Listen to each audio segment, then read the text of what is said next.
qui su Zoom siete tutti partecipanti, quindi... Conferenza stampa rigorosamente online per Veneto Agricoltura per presentare l'analisi dell'andamento del comparto agroalimentare veneto nel 2020, caratterizzato da lockdown e restrizioni dovute al Covid che hanno penalizzato fortemente l'intera economia, ma un po' meno l'agricoltura. Il comparto agroalimentare non è sfuggito alla morsa della crisi, ma in misura minore rispetto ad altri settori come industria, turismo e ristorazione.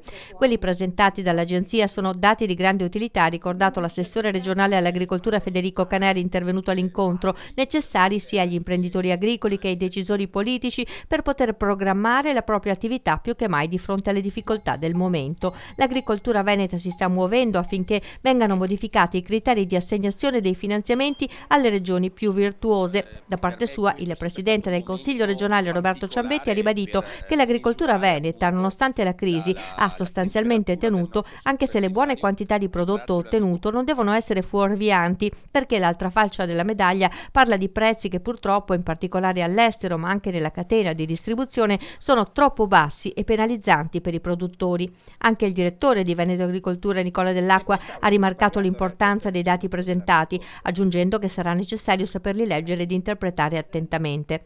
Alessandra Liviero si è soffermata sul problema climatico. L'andamento a quest'anno ha favorito lo sviluppo vegetativo e ha ridotto le problematiche fitosanitarie. L'andamento dei prezzi di mercato ha visto la chiusura di molte attività dovuta al lockdown, generando una riduzione della domanda a fronte di un'offerta rigida che ha coinciso negativamente sui listini dei prodotti. Tuttavia, le difficoltà di commercializzazione a livello internazionale hanno ridotto la pressione concorrenziale sui prodotti competitors, stimolando una tendenza al rialzo dei listini nella seconda parte dell'anno. Per la fine del terzo trimestre le imprese venete attive erano 61.695, più 1,4, un dato in linea con l'andamento del settore nazionale. Di contro è stata registrata una crescita degli occupati del 10%, un andamento ben superiore rispetto a quello nazionale, ma in linea con l'intero nord-est. Note positive arrivano anche dalla bilancia commerciale veneta, che per la prima volta risulta in avanzo.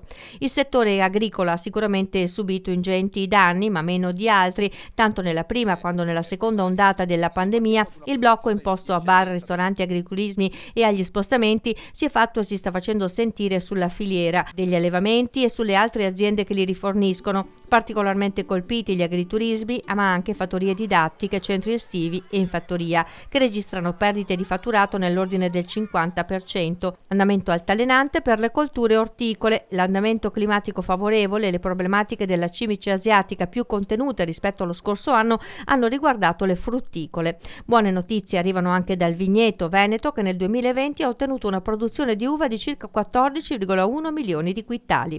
In difficoltà invece il comparto lattiero-caseario, con pesanti ricadute sugli allevamenti che forniscono la materia prima. Per quanto riguarda la pesca, in particolare quella marittima, nel 2020 si sono registrate diminuzioni generalizzate della produzione locale e dei transiti di prodotti ittici nei mercati veneti a causa del protrarsi della chiusura delle attività commerciali.